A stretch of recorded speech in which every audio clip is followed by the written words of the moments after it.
ॐ अज्ञानतिमिरान्धस्य ज्ञानञ्जनशलाकया चक्षुरुन्मिलितं येन तस्मै श्रीगुरुवे नमः। नमो विष्णुपादाय कृष्णप्रेष्ठाय भूतले श्रीमते भक्तिवेदान्तस्वामिन्निति नामिने। नमस्ते सारस्वते देवे गौरवाणी प्रचारिणे निर्विशेषा शून्यवादी पाश्चात्यदेशतारिणे। नमो महावदन्याय कृष्णप्रेमप्रदायते कृष्णाय कृष्णचैतन्यनामिने गौरतुसे नमः। जय श्री कृष्ण चैतन्य प्रभु नित्यानंद श्री अद्वैत गदाधर शिवासादि गौर भक्त वृंद। हरे कृष्णा कृष्णा कृष्णा हरे हरे, हरे राम राम राम हरे हरे। हरे Krishna. So we will welcome everyone for today's discussion on Bhagavad Gita, the manual of life. So before we proceed ahead, I would like to ask what we discussed yesterday. Some of you can unmute yourself and tell us what we discussed yesterday. One or two, 1, 2, 3 points. Then we'll proceed ahead. Please raise your hand. What did we discuss yesterday about this course? So yesterday we just discussed. It was an introductory part. The importance of this Gita manual course. So what does it mean that Bhagavad Gita is a manual of life? Yes, there is no happiness in this material world. Okay. What else? Anyone else? Yes, Ankita Mataji. Hare Krishna Prabhuji, you told about the differences between the animal life and the human life also. How we are so much different in that way. Spiritually, we can uplift ourselves and can get Yes. the final goal. Hare Krishna. Yes. Okay, good. So we discussed about the difference between human form of life and animal form of life. What else we discussed? New students, can any one of you tell what we discussed yesterday? So I'll summarize what we discussed yesterday. So yesterday we discussed about this body, this material body, human form of life. It's this body is like a machine and a vehicle. So just like we use any machine or vehicle, so we need a manual for it so that we can properly use it and so that we can understand the purpose of this machine or vehicle. And on the basis of this, we discussed that there are different kinds of machines or vehicles. So human body is one of that machine. So altogether, we have got 84 lakhs different kinds of vehicles or machines. Just like we have so many different kinds of vehicles. Bicycle is there, motorbike is there, car, and then aeroplane, helicopter, rocket. So purpose of each and every vehicle is different, and the principle of operation is also different. Suppose if a person who is a pilot of aeroplane, and he is using the aeroplane like a four wheeler or two wheeler. He is on the airport and he gets the signal. Okay, now you can take off. So on the runway, he runs the aeroplane, and when the time comes to take it off, so instead of taking it off, he is just going round and round in the on the airport itself. Then, so what is the use of being a pilot of that aeroplane? Then it's better to you become the driver of the gypsy which runs on the airport to supply things for the passengers. So there's no use. It's better. So different kinds of vehicles or machines have different purpose to be executed, and there are different principles for operation also, working principles. And how do we get knowledge about it, how to operate it, and what is the purpose that we discussed? We require a manual. Proper training is required. If you want to become a driver of a four wheeler, two wheeler, then different training is required. And if you have got, if you want to become pilot or driver of aeroplane, then you have different kinds of training. Different training methods are there. Simply according to your desire, you can choose what you want to become. Similarly, by good fortune, you have been given the admission to become the pilot of this aeroplane. This human form of body is like an aeroplane. So if somebody having this aeroplane which can be used to fly and go to different parts of the world. And instead of doing this, he is simply using it like a two-wheeler, four-wheeler vehicle. So then it's not good. And then better you take the position of the driver of four-wheeler or two-wheeler. Why you are wasting the seat of pilot? And instead of taking off the flight, you are just roaming around here and there. So similarly, this human form of life has been awarded us so that we can take it off to some different platform, from this material atmosphere to spiritual atmosphere. We can fly. We can using this human body. We can fly to different world. What is that different world? Free from all kinds of suffering. So, so this we discussed yesterday. That this body, this human body, is like a machine or a vehicle, and in order to operate it, in order to understand what is the purpose of this machine or this vehicle, what best it can give to us, in order to understand this, we require a manual. And what is that manual? That manual is actually Bhagavad Gita. And we also discussed yesterday that this human body is of great advantage. Um, this human body has got developed intelligence, which can be used to mitigate all kinds of problems, sufferings, which the animal form of life, in the animal form of life, one cannot do this. Animal form of life, animals have limited intelligence. That is only for acquiring needs for the body, eating, sleeping, mating, and defending. That's all. But a human body has got some extra intelligence, which should be or which must be used to understand why am I suffering? What is the main purpose of life? How can I get rid of this cycle of birth and death? Who is God? What is this creation? Uh, and why I'm forced to die? Is there life after death? All these questions, all these inquiries can be made only by human beings, not animals. Animal can only inquire where is my food, where is my life partner, where is my living place, where is my facility for sleeping. That's all. This is the only inquiry animals can put forward. But human being can ask several other questions which are very much required. But so in this way we can conclude, if a human being is also simply inquiring for these four things, that is eating, sleeping, mating, defending, whole day and night, 24 hours. If somebody 24 by 7, if somebody is working hard, inquiring, so many, we see so many school, colleges, universities, and companies, factories, organization, institutions are going on, and so many discussions, question answer, inquiry, all these things are going on. But if you analyze, what is the means fundamental thing, what about what things they are all these question answer inquiries are going on, uh, only these four things: how to arrange my eating facility, how to arrange my sleeping facility, how to arrange for my mating facility and defending facility. That's all. Entertainment facility. That's all. So these kind of inquiries, even it may be it may be done in a sophisticated manner. That doesn't matter, uh, but the principle is same. Just like a dog eats on the street, and we eat on very nice plate, and sitting on the in the restaurant. So does it make any difference? Dog also eats on the street, get the same satisfaction after eating. His the hunger and thirst goes away, and we also eat sitting in the five-star hotel, and we also get the same satisfaction. Doesn't make any difference. A dog and pig, they sleep on the street, and we sleep in the big houses, very soft cushioned bed.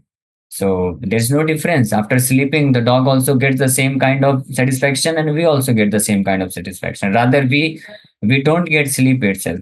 We require sleeping pills to get the sleep. But dogs and pigs and all those animals, they don't require sleeping pills to get the rest. Similarly, there is no difference as far as the arrangements or the facilities, as far as facilities and arrangements are concerned for eating, sleeping, mating, defending. There is no difference. So in conclusion, from last session, we can say, if a human being is only restricted for arranging facilities, or is if the human being is only inquiring or using his intelligence just for the sake of eating, sleeping, mating, and defending, then what is the difference between a human being and animal? There is no difference. A human being is no better than an animal. So at best, a human being can be said that he is a sophisticated animal, a two-legged animal. As in Mahabharata, it is said, Dvipad Pashu. Such kind of human beings have been designated as Dvipad Pashu. So that is what we discussed yesterday. So now moving ahead. So yesterday's conclusion is that we are not this. We are this body. This human body is like a machine, a vehicle. So who is the driver? Now the next question comes. That means we are not this body. We are not this machine. We are using the machine, but we are not the machine. This is the important conclusion which we get from yesterday's session. And now today we will discuss about our own inner self, our own self. Yesterday we discussed about this body, which is like a machine or vehicle. Now today's session will discuss about the driver. So this session is very important. Discover inner self, because until unless we understand our real self, who we are, that we are not this body, we are a split soul, we cannot move forward very nicely. We cannot actually achieve the purpose of life, because as long as we consider ourselves this material body, uh, till that time we will be only engaged in fulfilling the demands of the senses. That's all. Sense gratification, which is known as sense gratification.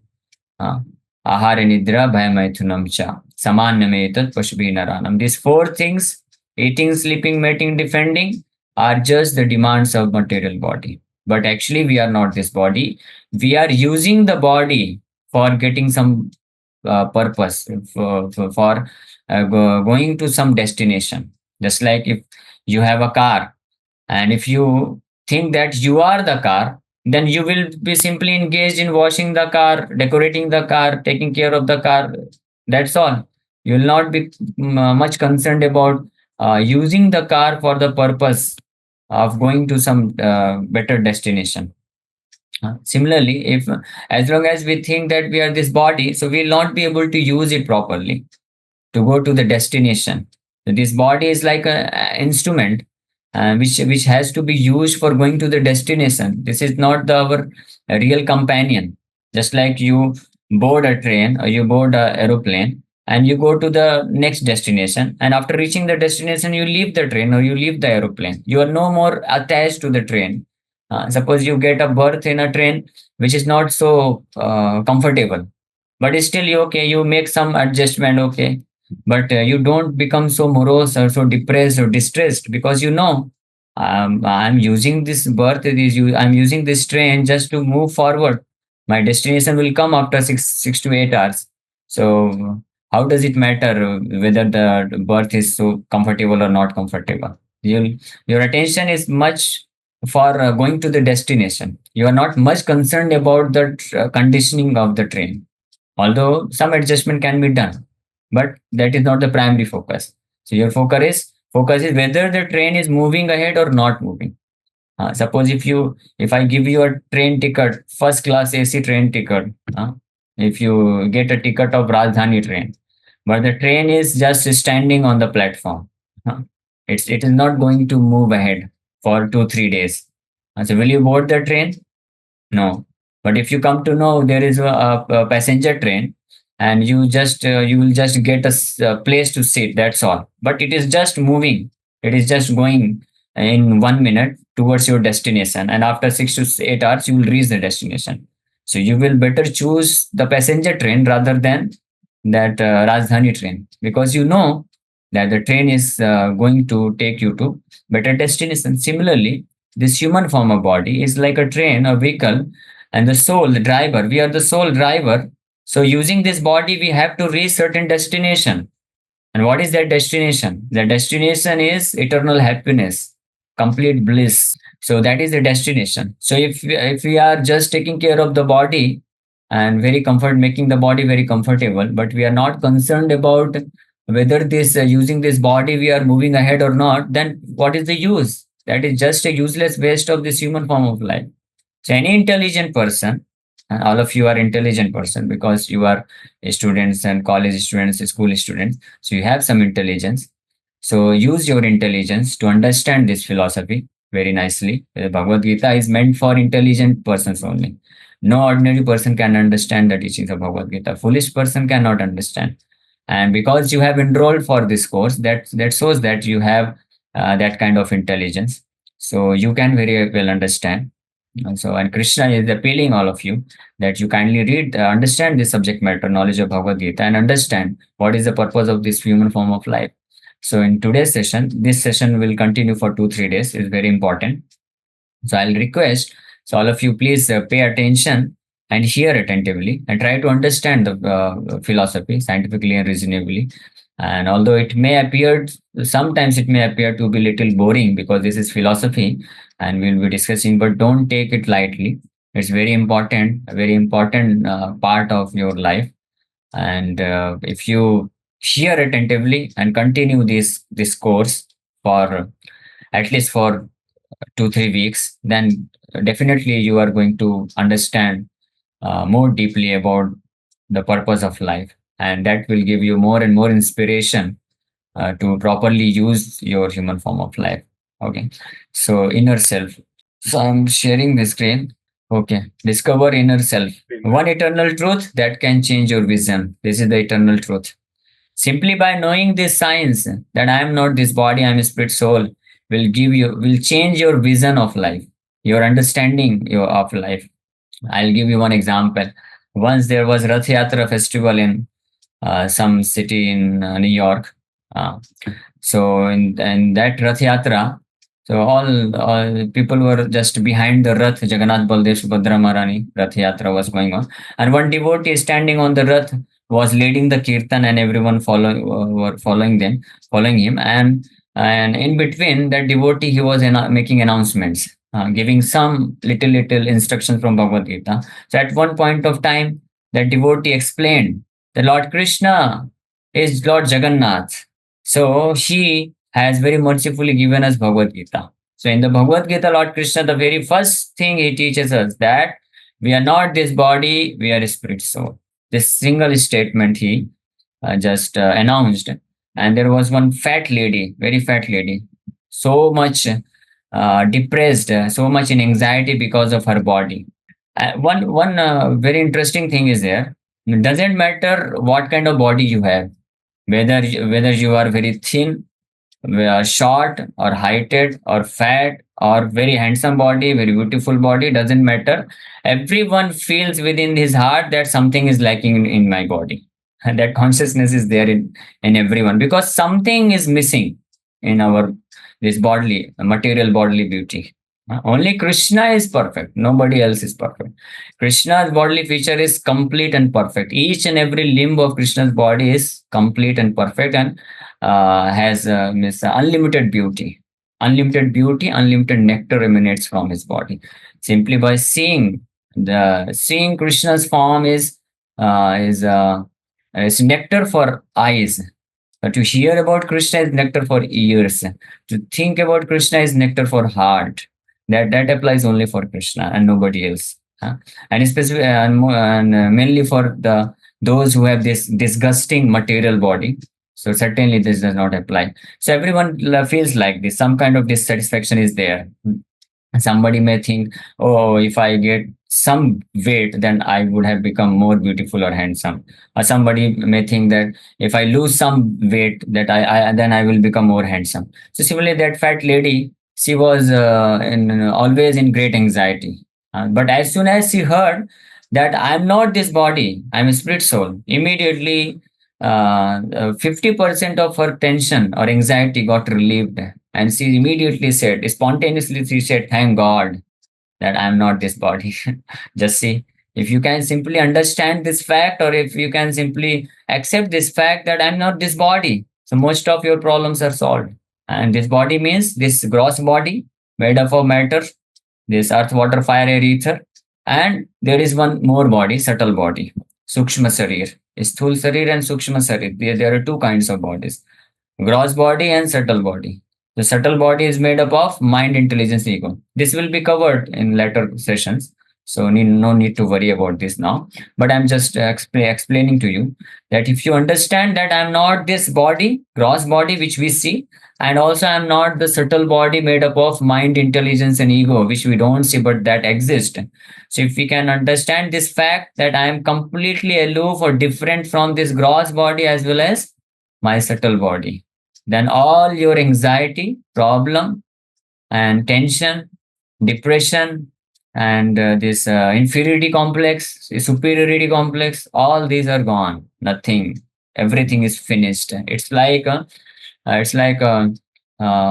there's darkness in the room. So much darkness is there in the room. As soon as switch on the light, as soon as you switch on the light, immediately all darkness is removed, and you get the confidence to walk into it.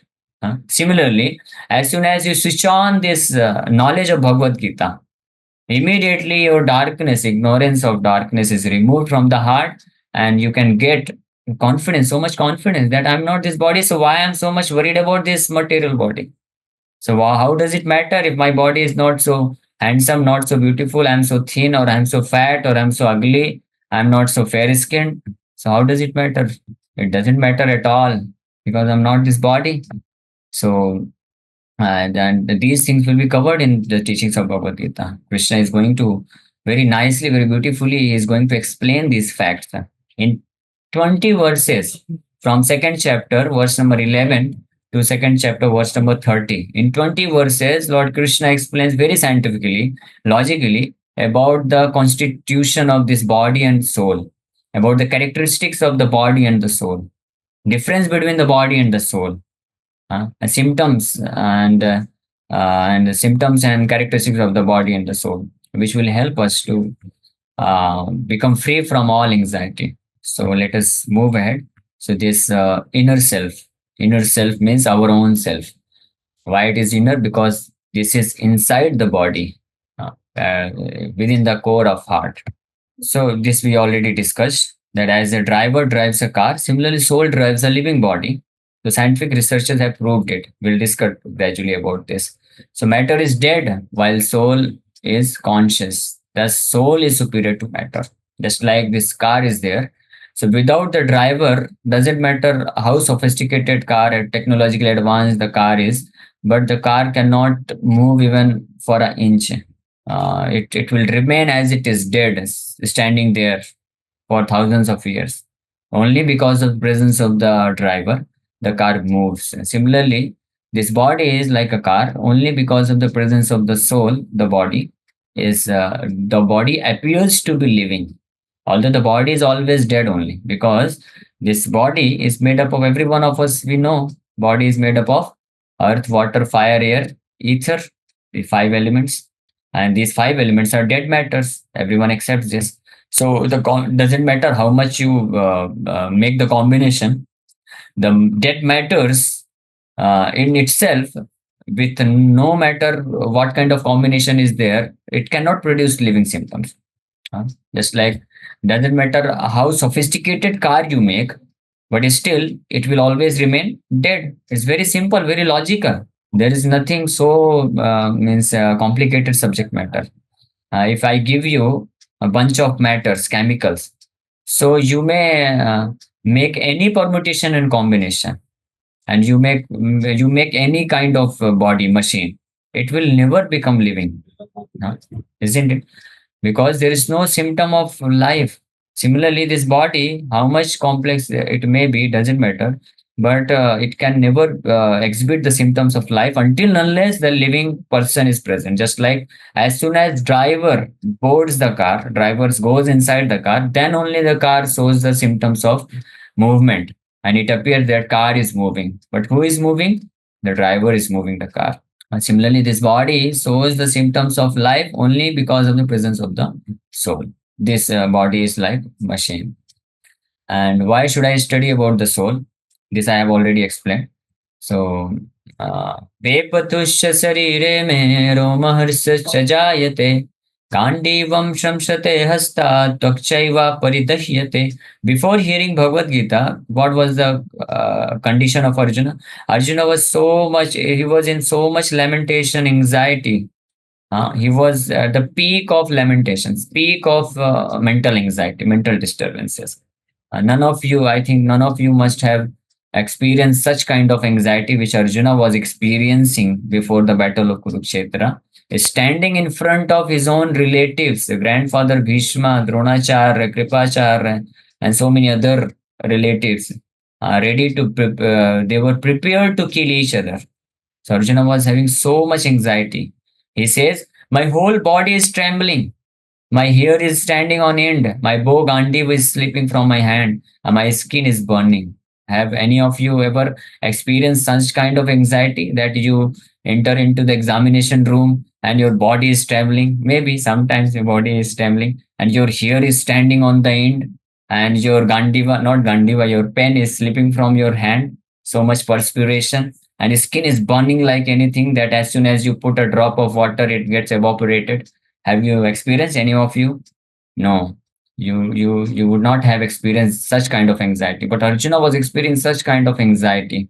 But still, what happened? And Arjuna, not only this, Arjuna says, Nasasaknomi avastatum brahmati vachame mana nimittani cha pashyami viparitani keshava. I am now unable to stand here any longer. I am forgetting myself and my mind is reeling. I see only causes of misfortune, O Krishna. So this is what Arjuna was experiencing. So Arjuna had lack of confidence, anxiety, demoralized, stress, depression, which we also feel in this living in this world. But Arjuna was experiencing all these things to the highest degree. And after hearing Bhagavad Gita, the same Arjuna became victorious. He roared like lion and killed millions of soldiers. How? Simply by knowing the knowledge of soul.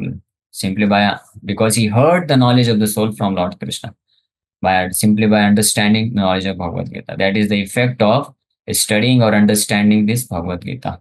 We are just beginning this inner self, science of soul. So we will cover these 5 aspects. First is we'll discuss am I matter or am I spirit soul, and then we'll discuss some scientific proofs for the existence of spirit soul. And thirdly, we'll discuss difference between living person and robot, mechanism of mind, and then lastly, we'll discuss practical benefits of knowledge of the soul in everyday lives. So from here, we'll start tomorrow. Okay. So we'll end here. Thank you very much. Hare Krishna. If anyone is having any question, you can ask. Hare Krishna. Hare Krishna. Yes, Prabhu ji Mataji. जैसे आपने वो हाँ जी प्रभु, जैसे आपने वो picture दिखाया जिसमें आपने कार का और हमारे शरीर में जो सोल की प्लेस है वो एज अ ड्राइवर काम करता है, तो क्या ऐसे ले सकते हैं क्या कि जो रोबोटिक टेक्नोलॉजी आजकल लोग यूज कर रहे हैं बीइंग ह्यूमन बनाने की, तो द सोल इज लाइक जो उसको थोड़ा सा परमिशन मिला है, अपना फ्री विल यूज करता है, वो आर्टिफिशियल इंटेलिजेंस है, बाकी ultimately it is nothing, it's dead matter like machine like robot. Hare Krishna. Yes. So this body is dead matter only because of the presence of the soul. This subtle body and gross body, they are active.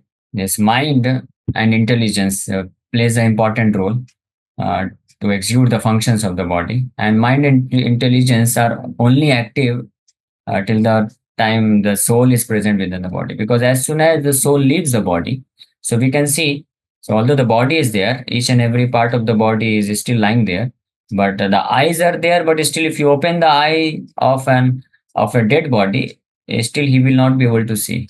The ears are there, but still he will not be able to hear. The tongue is there, the nose are there, all the bodily parts are there, but still there is no function because the soul is not there. So there is no connection between mind intelligence and the gross body. That's why. So the soul is the only important element present within the body, which makes the body active, which makes the body feel, experience, think, act. Definitely. Okay. Yes. So we have some questions in chat box. I have a question. Even after knowing that we are soul and not body, but still we are fulfilling material sense readiness. Why does this happen? This happens because of ignorance about the purpose of life.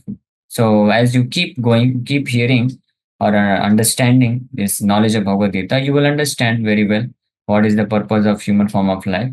And then through with the when we come in contact with those devotees, in association of devotees, we practice the purpose of human form of life, then we can go beyond the sense gratificatory activities. Next question: how to be sure about the knowledge we having now? We listen it and understand, but how to be completely sure about it without any doubt in mind? Okay, that's very nice question. Good question. That right now we heard the lecture and we understood that it is okay. Uh, we understand the philosophy, but how we can completely sure about it without any doubt in mind? So the same answer: if you just keep attending, keep hearing the knowledge of Bhagavad Gita as we proceed ahead with this Bhagavad Gita knowledge. So till the last chapter, if you continue every day, so definitely there will be no doubt at all. As just like we discussed with Arjuna, after hearing Bhagavad Gita completely, he became free from all kinds of confusion and he became victorious. All life we do a lot of our body. Ultimately, this body left us means only for the soul permanent. Yes, definitely. Okay. So, Prabhuji, sometimes even after doing bhakti, kirtan, namja, things do not go as planned in life and things go opposite. So, we lost some trust in our superior group. How to cope it? So, this is a struggling phase that we try our best. We practice Krishna consciousness in the association of good devotees. And if we are in nice association with the good devotees, then definitely we'll make progress. So, that's why I'm requesting you, all of you, that you keep attending, hearing, and gradually you will understand, you will become fixed up in the philosophy of Krishna consciousness. Thank you very much. Hare Krishna.